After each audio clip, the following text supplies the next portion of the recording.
Mi nombre es Daniel Eduardo Equiwa Domínguez, soy médico del Centro Operativo para la Atención de Contingencias.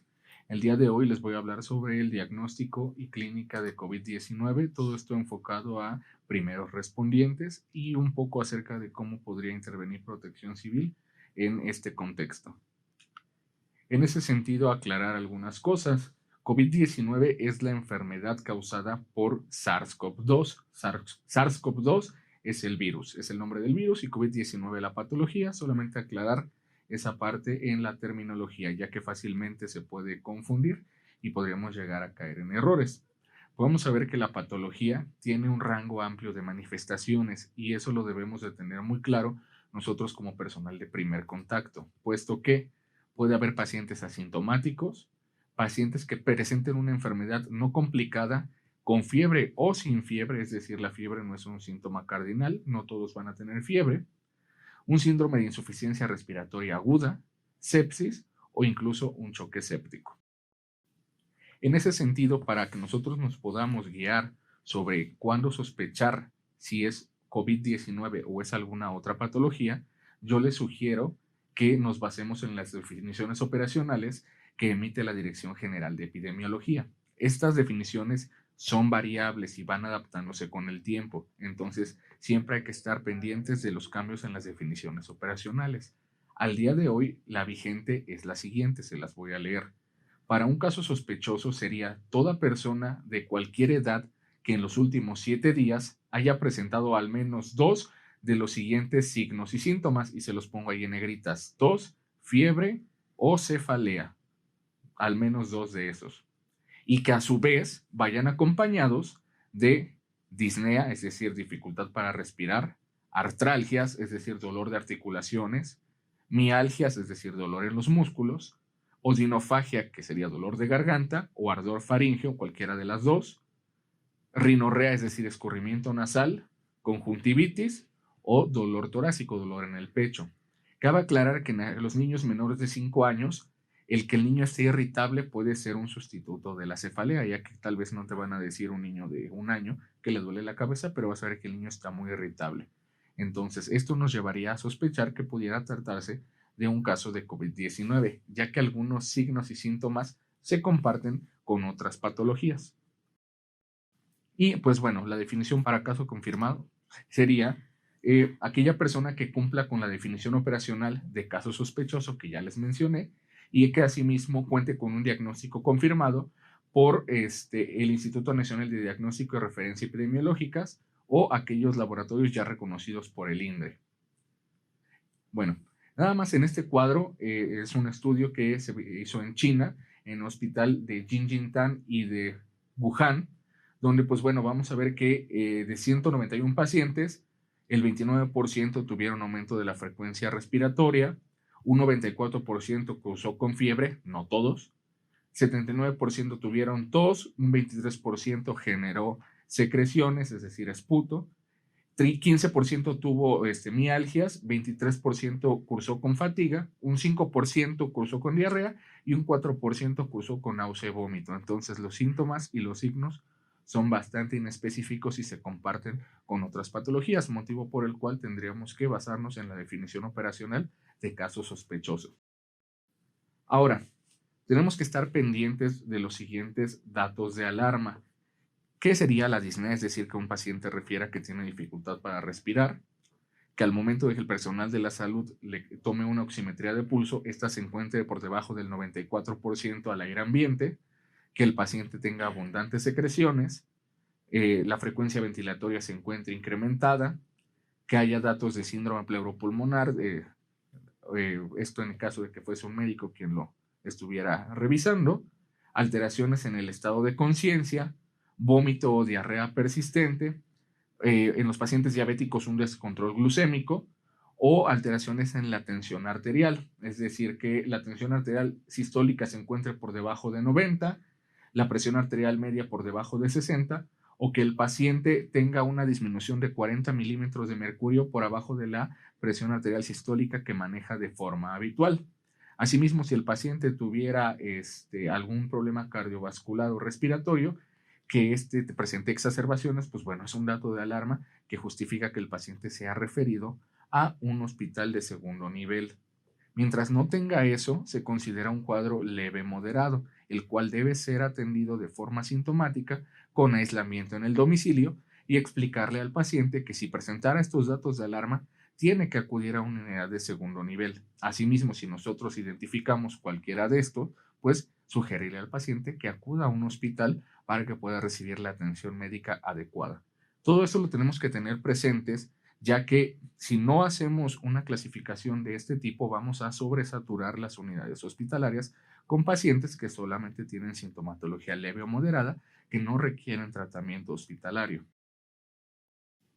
Para aquellos que estén en contacto directo con pacientes en el ámbito prehospitalario, podemos fácilmente utilizar la escala Quick-SOFA para valorar si el paciente requiere o no requiere la derivación a un hospital de segundo nivel. Entonces, lo primero que tendríamos que ver es si tiene el paciente una definición operacional para caso sospechoso de COVID-19, que ya se las mencioné previamente, y ver la escala Quick-SOFA, donde se valora la alteración del estado de alerta, de estado de conciencia, si una escala de coma de Glasgow igual o menor a 13 puntos. Si la tensión arterial del paciente está igual o menor a 100 milímetros de mercurio en la tensión arterial sistólica, y si la frecuencia respiratoria está igual o arriba de 22. Es una forma muy fácil de hacer un escrutinio de un paciente si requiere o no requiere.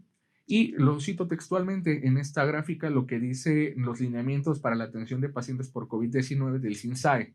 Si el paciente presenta datos de alarma o al menos un dato de la escala Quick-SOFA, debe considerarse el traslado a un centro hospitalario de segundo o tercer nivel. Entonces, pues bueno, es una herramienta validada que nos permitiría hacer ese escrutinio en los pacientes si es que tenemos contacto nosotros con ellos. Si solamente somos personal de protección civil, pues orientar que esto puede ser un dato de alarma en la población.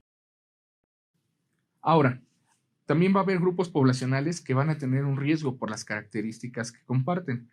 ¿Cuáles son ellos? Pues bueno, los niños menores de 5 años y de ellos los menores de 2 años especialmente. Los adultos que tengan igual o más de 65 años, ya que han sido los que internacionalmente más han estado afectados. Pacientes que ya tienen alguna enfermedad pulmonar crónica, como EPOC, fibrosis quística, asma. Pacientes con una enfermedad cardiovascular, como algún antecedente de infarto o angina. Hay que exceptuar en este caso la hipertensión arterial aislada, que el paciente sufra de insuficiencia renal crónica o alguna otra nefropatía, que el paciente tenga alguna hepatopatía, que tenga también alguna enfermedad hematológica o algún trastorno metabólico como diabetes mellitus tipo 1, tipo 2 o la gestacional, incluso si están bajo control. Son grupos poblacionales de riesgo en los que tenemos que poner especial énfasis. No quiere decir que porque los tengan necesariamente se van a enviar, pero sí hay que tener cuidado en ese grupo porque fácilmente se pueden complicar. Pacientes con afecciones neurológicas, como secuelas de evento vascular cerebral, alguna alteración en el neurodesarrollo, algún tipo de parálisis, pues también son pacientes que pueden llegar a complicarse. Pacientes con alguna inmunosupresión inducida por medicamentos o personas que viven con VIH, todas aquellas personas que se encuentran en asilos o centros de cuidados a largo plazo, las mujeres embarazadas y aquellas que estén hasta 2 semanas posterior al posparto. Hago aquí una aclaración. No quiere decir que la atención vaya dirigida a las mujeres embarazadas porque la madre pueda infectar al hijo a través de la placenta, es decir, una transmisión vertical, sino que las mujeres embarazadas son un grupo de riesgo ya que se pueden complicar por el simple hecho de estar embarazadas. Cualquier patología las afecta más que a la población en general. Esa es la razón por la cual hay que tener cuidado con las embarazadas y aquellas personas con obesidad que tengan un índice de masa corporal igual o mayor a 40. Ahora, vamos a ver que la Dirección General de Epidemiología publicó un algoritmo de contactos para casos sospechosos. Entonces, vamos a ver que el paciente, si ya tenemos un paciente identificado que tuvo COVID-19, entonces vamos a buscar sus contactos, que eso sería parte de lo que nosotros podríamos identificar en la población. Ya nos enteramos que alguna persona tiene COVID-19, pues podríamos empezar a indagar sobre con quién ha tenido contactos. Y en esos contactos hay que valorar si cumplen la definición operacional. Si la cumplieran, pues bueno, referirlos en el caso del primer respondiente a la unidad médica de primer nivel que les corresponda para que se haga el estudio de caso. Y si no, pues bueno, recomendarle al paciente el aislamiento en domicilio por 14 días y ante la presencia de sintomatología que ya les mencioné, nuevamente acudir a su unidad de salud. Si a los 14 días no se presentaran síntomas, pues bueno, se considera que el seguimiento ha sido terminado, ya que el periodo de incubación se considera de hasta 14 días. Nosotros como personal de primer contacto, pues no nos vamos a dedicar a la toma de muestra, etcétera. Eso ya corresponde a personal de salud, pero sí podemos nosotros tal vez en algún punto llegar a identificar casos sospechosos o contactos de lo mismo. Entonces la sugerencia es, quédate en tu casa si no tienes algún dato de alarma. Ahora, vamos a ver que en el primer nivel de atención, es decir, las unidades médico-familiares, los centros de salud, etcétera, pues ya también el SINSAE hizo un algoritmo de atención a los pacientes. Entonces, generalmente cuando se identifica un paciente con síntomas respiratorios, pues se manda a la unidad de salud y en ese lugar se le van a dar precauciones de contacto al personal que lo va a atender, así como también al paciente. Es decir, el paciente tiene datos, rinorrea, tos, dice que le duele la garganta, pues bueno, le vamos a sugerir el uso de un cubrebocas y si no, pues bueno, las medidas de higiene, es decir, si tose, estornuda, que sea a través del estornudo de etiqueta o que se cubra con un pañuelo y en ambos casos, después de eso, desecharlo, lavado de manos. Esas son las medidas básicas que se deben de recomendar a la población que tengan síntomas respiratorios en el contexto de COVID-19. Podría ser, no podría ser COVID-19, no lo sabemos, pero hay que tratar de disminuir el riesgo de contagio hacia las personas sanas.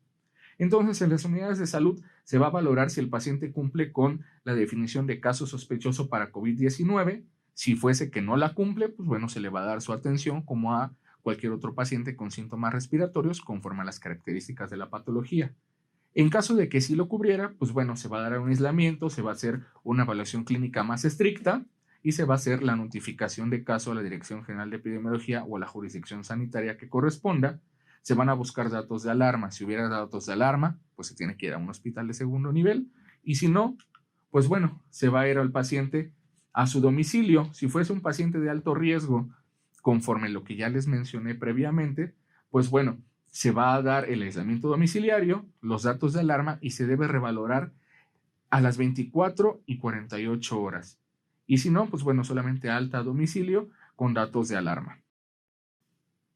Ahora, en ese sentido, si recordamos las fases de la gestión integral del riesgo, vamos a ver que hay un antes y un después a la emergencia. En el antes, tendríamos que hacer una identificación y análisis de los riesgos que están presentes, la prevención, reducción y mitigación de riesgos, la transferencia de los riesgos y pues bueno, propiamente la preparación y alerta. Sin embargo, en este momento ya nos encontramos en la fase de después, es decir, ya estamos en la respuesta a la emergencia. Entonces, en ese sentido, como personal de primer contacto, ¿qué nos correspondería atender o identificar en esa fase de respuesta? Pues bueno, en primera instancia, tener claras las medidas básicas de higiene que se deben de tener para poder transmitir el conocimiento a la población. Esto con la intención de disminuir las posibilidades de infección a la población sana.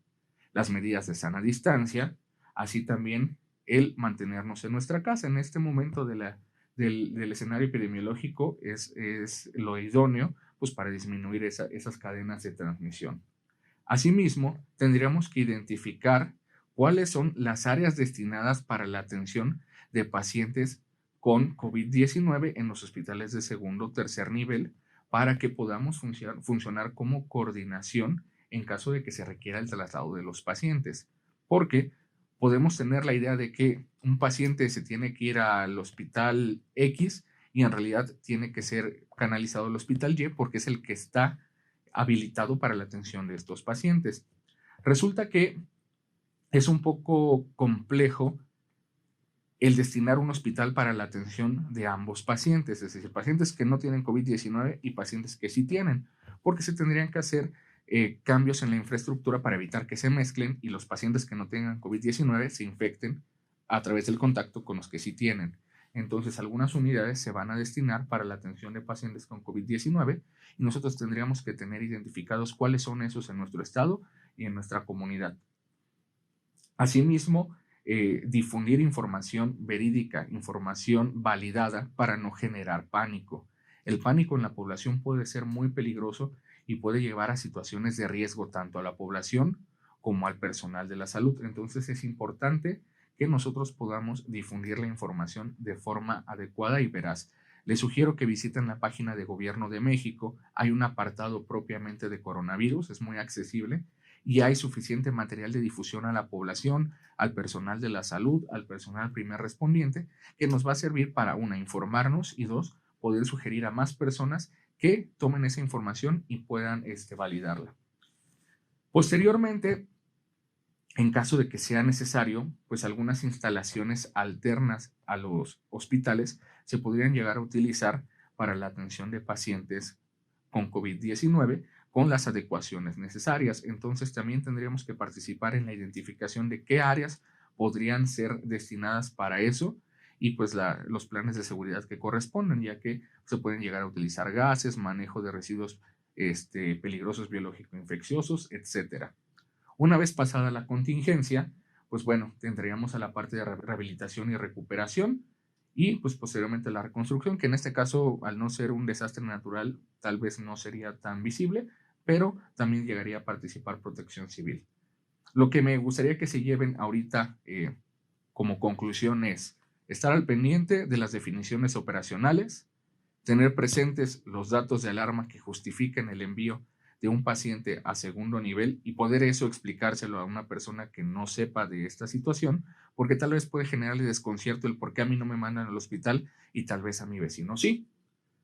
Tener presente medidas básicas de higiene, estornudo de etiqueta, lavado de manos con alcohol gel o con agua y jabón, información validada y información oficial y evitar el pánico. De mi parte es todo, les agradezco mucho, les repito mi nombre, soy el doctor Daniel Equiwa, estamos a su disposición. Al momento pues es la información con la que se cuenta, esta a lo largo del tiempo se irá actualizando y con todo gusto podremos actualizar todas estas presentaciones. Gracias. Hola, yo soy la psicóloga Gema, vengo de la Secretaría de Salud y les voy a hablar de la primera ayuda psicológica en la situación de COVID-19. El objetivo ahora es presentar recomendaciones útiles para dar la primera ayuda psicológica ante esta emergencia sanitaria a causa del COVID-19. ¿A qué población nos vamos a enfrentar? Va a haber población en general que se encuentra en distanciamiento social, que tiene que estar en casa, personas que ya fueron confirmadas con COVID-19, que van a estar en aislamiento domiciliario y o en un medio hospitalario.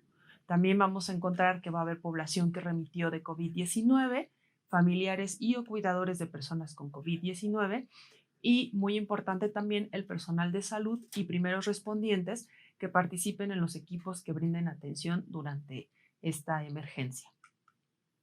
¿Qué afectaciones psicológicas podemos observar en este momento? La afectación individual por el impacto perturbador dependerá de muchos factores, principalmente el grado de afectación, el impacto del evento y de manera de enfrentar el evento de manera individual. Esto quiere decir que no a todos nos va a dar el mismo impacto o la misma consecuencia. Tras un evento, muchas personas pueden salir adelante si no tienen ningún tipo de ayuda. Sin embargo, se ha visto, como lo podemos ver aquí en la gráfica, que las personas que no tienen tratamiento, los síntomas que van a estar presentando se van a ir a periodos mucho más largos que las personas que tienen una primera ayuda psicológica. Ellas van a presentar menos síntomas. La respuesta que hay, o bueno, durante las primeras 24 horas, cuando hay un evento, esto pensándolo en un evento como un temblor, una inundación, van a presentar síntomas, ¿no? O va a haber una respuesta conductual, afectiva, somática, interpersonal, cognitiva. En este momento que estamos hablando de una pandemia, de una amenaza que como tal no podemos ver, que es un virus, esto se puede ir alargando por periodos mucho más largos. Esto es normal, todas estas respuestas que vamos a encontrar en las personas es normal dada una situación anormal que está pasando. Eso es importante saberlo. No todo va a ser un trastorno psiquiátrico, un trastorno emocional. son respuestas que son de acuerdo a lo que se está viviendo en este momento, a la amenaza. Aquí hay una tabla de cuáles pueden ser esas respuestas normales, ¿no? No me voy a detener en esto y voy a seguir. Ya ha habido experiencias en la humanidad que nos han dejado conocimiento sobre esto, ¿no? Por ejemplo, en la emergencia sanitaria como el ébola, han planteado problemas específicos para las personas afectadas. Por ejemplo, vamos a estar frente a una estigmatización de aquellas personas que ya tuvieron el virus, que son sospechosos. Va a haber un aislamiento, el aislamiento que ya existe como precaución, pero también el aislamiento de si yo sé que esta persona tuvo COVID, quizá va a haber personas que no se quieran volver a acercar, ¿no? Por este estigma que también va a haber. Va a existir miedo y posibles abandonos, así como también sus cuidadores y proveedores de servicios, por ejemplo, la seguridad y el acceso a la información actualizada. Ahora, muy lamentablemente, ya hemos visto cómo con este estigma hay personal de salud que ha sido atacada. Antes, ¿qué podemos esperar antes de ya el foco más grande de contagio? Que haya una expectativa de inevitabilidad con alto nivel de tensión en la población, ¿no? Lo primero que vimos, las compras de pánico.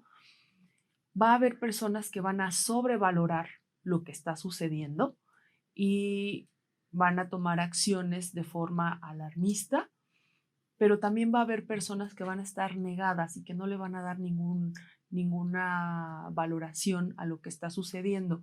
Ambas personas, ambos extremos nos ponen en riesgo. Entonces, por eso es importante siempre apegarnos a la información verídica, sin un tono cualitativo de alarma.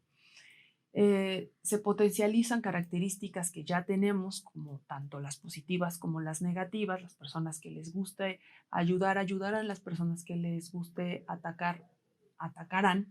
Pero por eso tenemos que nosotros como responsables o que vamos a tener primer contacto, en todo momento llamar, hacer un llamado como a tener un sentido de realidad de lo que está pasando y de las necesidades en ese momento.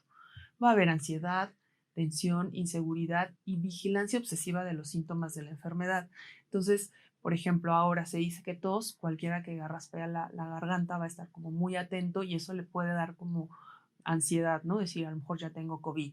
Entonces, eso es lo que ha sucedido con las líneas de atención, ¿no? Hoy estornudé, hoy me siento un poco caliente, y entonces es un poco dar como ese sentido de realidad de, bueno, si usted se siente un poco caliente, ya se tomó la temperatura, ¿cuántos grados tiene? Durante.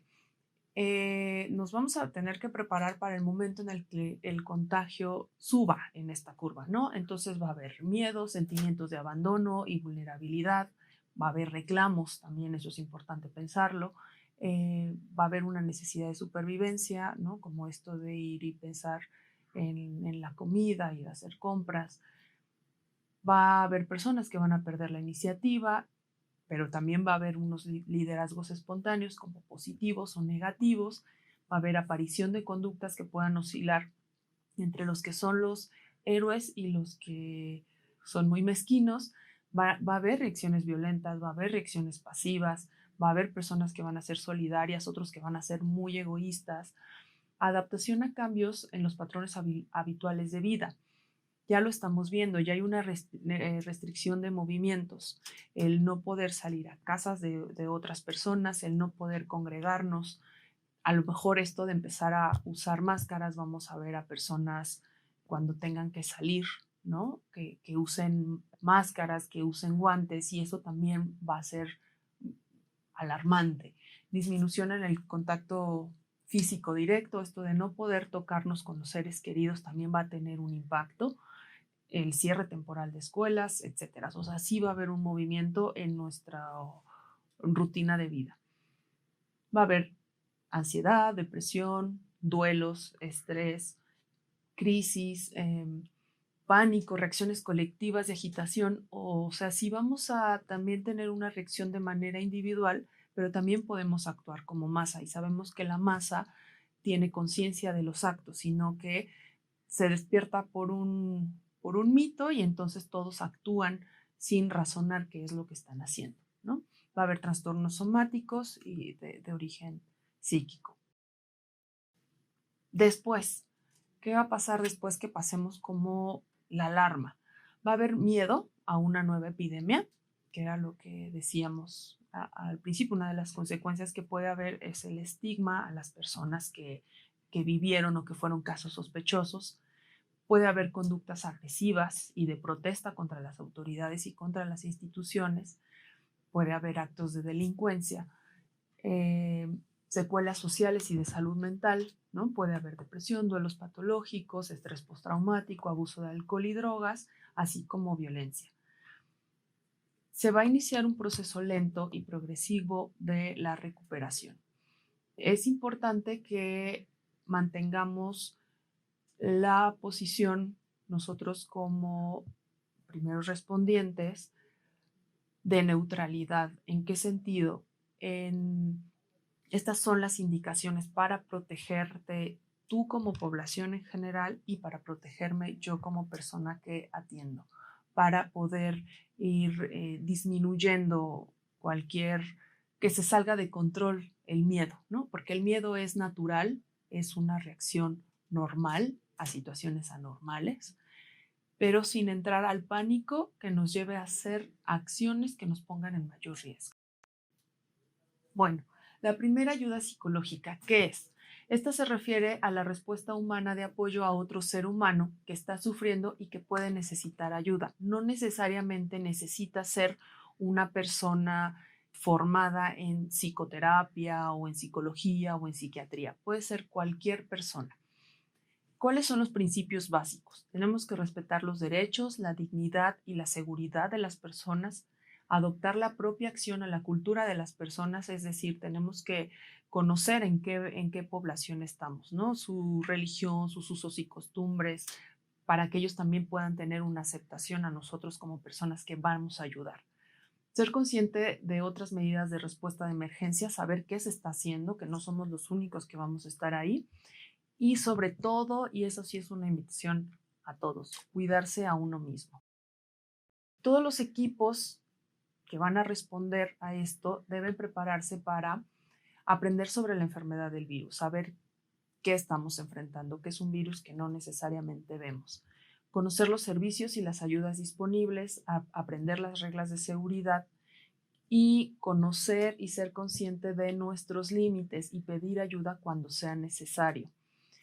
Hay otros servicios también que pueden proporcionar atención de salud mental más calificada o asistencia médica especializada. Es decir, en ese momento de la emergencia no le vamos a dar psicoterapia. Les vamos a dar una primera ayuda psicológica y si es necesario, si ustedes identifican que necesita una mayor ayuda, pueden solicitarla. Las recomendaciones básicas para la comunicación según la OMS nos dicen qué sí hacer. Minimizar, o sea, en el momento que vamos a estar ayudando es minimizar las distracciones externas, hacerle saber que está siendo escuchada esa persona, ofrecer información concreta y simple, respetar la privacidad, mantener la confidencialidad de la persona, mantener la calma y ser pacientes. Eso también se puede notar en nuestro tono de voz, velocidad de voz. Situarse cerca de la persona manteniendo una distancia apropiada. Recuerden que es importante el autocuidado y el cuidado de las otras personas. Entonces ahorita en su sana distancia es como nos podemos acercar a las personas, hacerles saber que no están solos. Si esta persona necesita guardar silencio, es respetable. Entonces podemos respetar el silencio y reconocer las fortalezas y que estas personas pueden hacer algo por sí mismas. ¿Qué no hacer? No podemos presionar, juzgar o estar interrumpiendo como siendo nosotros los que sabemos, ¿no? Dejar que las personas hablen. No podemos estar inventando información, tenemos que apegarnos a la información oficial. Tocar a la persona sin estar seguro de que es apropiado, o sea, solo si es muy necesario, por ejemplo, en esto de los traslados, yo sé que ustedes muchos van a trasladar a personas, solamente si tienen su equipo puesto, sus medidas de seguridad pueden tocarla, si no, en su sana distancia. Y esperen ustedes a ponerse su equipo de protección. contar estas historias a terceros, así como estarla pasando, porque tampoco da seguridad. Es como pensar que mi historia también va a ser contada.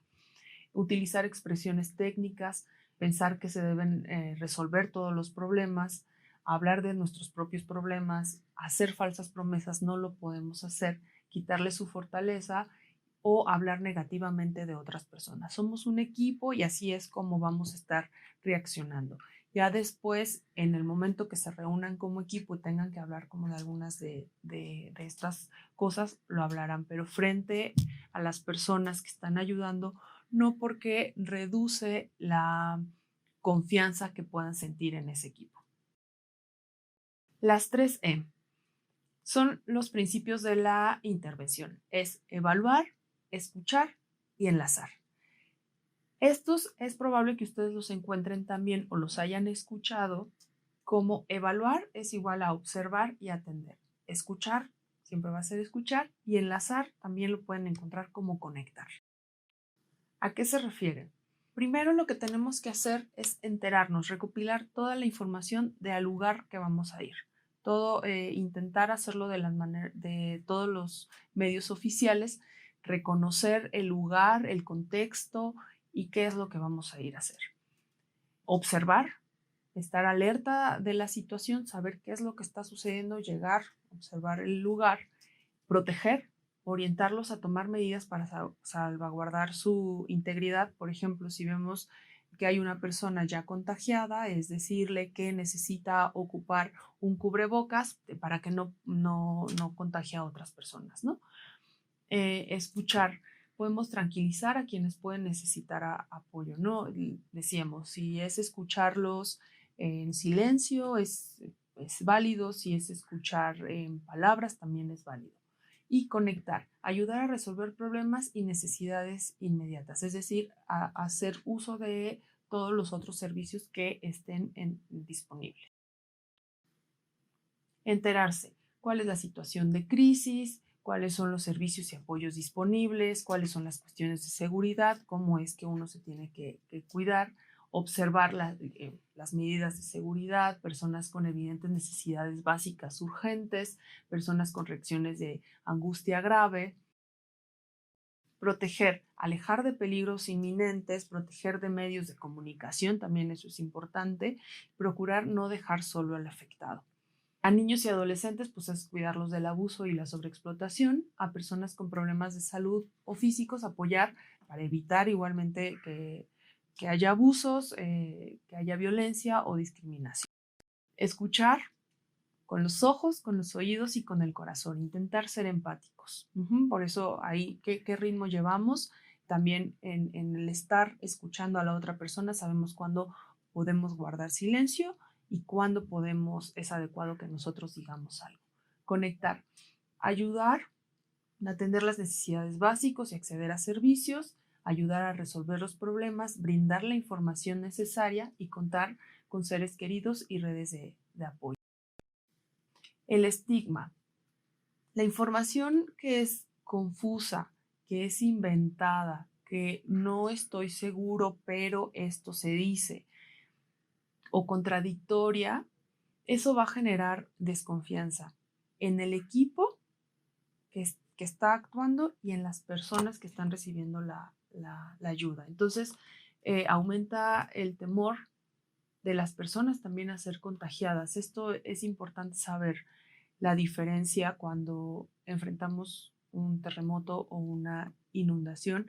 Vamos a estar hablando de un temor en las personas de ser contagiadas, pero también de contagiar a otras personas. Entonces, quizá haya personas que se resistan a ser ayudadas por el temor de, no, porque yo te puedo contagiar. Bueno, sabemos que cuando se entra en pánico o hay confusión, hay este tipo de problemas, se llegan a hacer acciones inapropiadas y perjudiciales.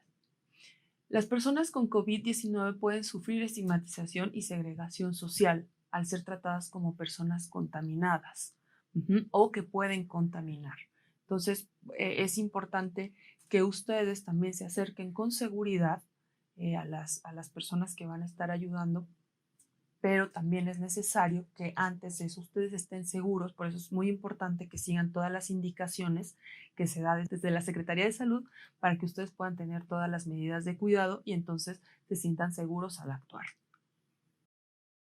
Sigo siendo enfática con esto, cuidarnos a uno mismo, cuidar su propia salud y bienestar, asegurarse de que es capaz física y emocionalmente de ayudar a otras personas. Cuídese para ocuparse de los demás en condiciones adecuadas. Si es miembro de un equipo, preocúpese también del bienestar de sus compañeros. Es importante que si ustedes ven que hay una persona que ya está confirmada con COVID-19 y ustedes no tienen los medios de protección, pueden esperar a tenerlos y entonces ir y poder dar la ayuda. Cuídense ustedes. Bueno, eso es una breve introducción a lo que es la primera ayuda psicológica. Les hacemos la invitación. En la Secretaría de Salud estamos trabajando con material de capacitación que se va a subir a la plataforma de OPS para que ustedes puedan tener acceso a esta información y puedan tener un certificado de capacitación. Entonces, esto es una generalidad. Espero que les ayude y puedan ser más precisos en las capacitaciones que ofrece la Secretaría de Salud. Gracias por su atención.